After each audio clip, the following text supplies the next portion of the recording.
Walang rewind sa totoong buhay. Ikaw, ako, tayong lahat, we only live once. Isang beses lang sa tao, itinakda ang kamatayan. After that, huhusgahan ka base sa kung ano yung ginawa mo dito sa mundo. Ito yung tanong, para kanino mo ginagamit yung buhay mo? Saan mo inilalaan yung oras mo?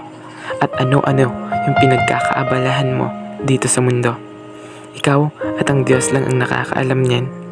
Hindi mo pwedeng ipagmayabang ang araw ng bukas kasi walang nakakaalam sa kung ano yung mangyayari sa araw ng bukas. Yung pagbabago, hindi bukas, hindi every New Year, at mas lalong hindi kung kailan mo lang gusto. Lagi nating pakakatandaan, yung nangyari sa nakaraan is hindi na natin mababago. Pero yung ngayon, bukas, at yung mga darating pang araw, buwan at taon ay pwede pang magbago. Lalo na kung ang buhay na yan is totally surrendered kay God. Because the moment you decide to follow Jesus, everything will change. Especially kung paano tayo mamuhay. Honestly, it is not easy like what you think, but it is worth it more than what you think. Use your life for you to glorify Him. He gave us life, hindi para gawin yung gusto natin, kundi para gawin yung gusto niya.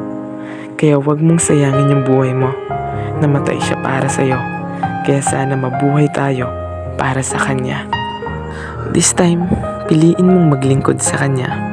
May suffering and pain, pero part yan ng pagsunod sa Kanya. Mamili kayo. It's either you enjoy now, then suffer later, or suffer now, then enjoy later. Lagi mong tandaan, walang rewind sa totoong buhay. The choice is in your hand.